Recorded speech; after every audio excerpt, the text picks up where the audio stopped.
नमस्ते सब लोग। आज हम आपको एक कहानी बताते हैं कि कैसे मनुष्य एक दुर्लभ प्रजाति है। प्रजाति और सड़कों पर वैम्पायर भरे हुए हैं। कहानी 2019 में घटित होती है, जब एक बड़े वायरस प्रकोप के बाद अधिकांश लोग वैम्पायर में बदल जाते हैं। जो इंसान पकड़े जाते हैं उन्हें बंदी बनाकर रखा जाता है ताकि वे पिशाचों को खून प्रदान कर सके। सड़क पर भिखारी अब पैसे की मांग नहीं कर रहे हैं, खून के लिए। गर्म लड़की हाथ पकड़ रही है, वह मिल्क टी नहीं बल्कि खून है। इस तरह खून जल्द ही एक दुर्लभ वस्तु बन गई। इसलिए बॉस ने नायक एडवर्ड को रक्त विशेषज्ञ के रूप में अन्य तरल पदार्थों को विकसित करने के लिए नियुक्त किया, लेकिन एडवर्ड का शोध बार बार विफल रहा। उस दिन जब एडवर्ड काम से लौट रहे थे, एक ट्रैफिक दुर्घटना हो गई। वह मनुष्यों से भरी कार से टकरा गया। मनुष्यों और मानव पुलिस द्वारा शिकार किया जा रहा था। एक रक्त विशेषज्ञ के रूप में एडवर्ड दुर्लभ मनुष्यों की रक्षा करने की कोशिश कर रहा था। उनकी पुलिस खोज से बच निकलने में मदद की। इस दृष्टिकोण ने एडिसन की प्रशंसा भी जीती। कुछ दिनों बाद एडिसन ने एडवर्ड से संपर्क किया, मनुष्यों की कठिन स्थिति को समझाया। उम्मीद है कि उसे मदद के लिए एक भरोसेमंद पिशाच मिलेगा। इसके बाद वह निकल गया, गुप्त बैठक स्थान और छोड़ दिया। एडवर्ड का भाई ऐसा शिकारी है जो इंसानों को पकड़ने में विशेषज्ञ है। उसने चुपचाप बैठक स्थल पर एडवर्ड और एलिसन पर घात लगाई। जगह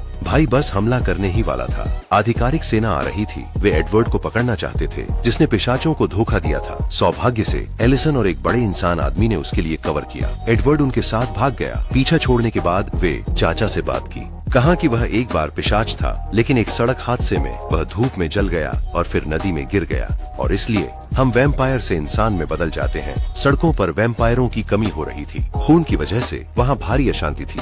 वैम्पायर अधिक से अधिक बार इंसानों को पकड़ रहे थे। इंसानों की मदद करने के लिए एडवर्ड ने गर्म और ठंडे का अत्यधिक बदलाव करने का फैसला किया। आखिरकार अंकल ने नेलिस की मदद से और एवरेट ने भी अपनी धड़कन पुनः प्राप्त की। वह फिर से इंसान बन गया। तो क्या एडवर्ड, एलिसन और अंकल साथ में वे कैद किए गए मनुष्यों को बचाने गए। एडवर्ड ने मनुष्यों को बचाने के लिए पहली बार उसने अपने पूर्व सहायक को पाया। ये सहायक बुरा आदमी लगता है, एडवर्ड की दृष्टि अच्छी नहीं है। अरे हाँ, यह सहायक मुड़ा और हमें धोखा दिया।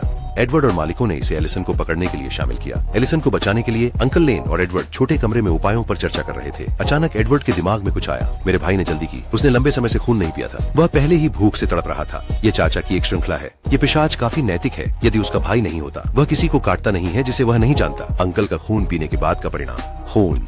भाई दर्द में जमीन पर गिर गया। फिर इफ्रा को पता चला कि ठीक हुए पिशाच का खून पिशाचों को फिर से इंसान बनाने का उपाय है। फिर भाई भी इंसान बन गया, एक इंसान। फिर एडवर्ड बॉस के पास आया। उसने प्यासे बॉस से कहा, एलिसन को जाने दो, मुझे काटो। बॉस ने बिना झिझक एडवर्ड को काट लिया। एडवर्ड फिर भी दर्द में जमीन पर गिर पड़ा और इंसान में बदल गया। एडवर्ड और एलिसन भागने की कोशिश कर रहे थे, तभी कुछ सैनिकों ने आवाज सुनी और उन्हें रोक दिया। उसके भाई ने सिपाहियों और शव को रोकने के लिए अपने शरीर का उपयोग किया। बॉस, जो एक स्टूल पर बंधा था, सैनिकों का खाना बन गया जो आए थे। उनका समर्थन करें। जिन सैनिकों ने गोलियां खाई वे जमीन पर गिर गए और मर गए। दर्द।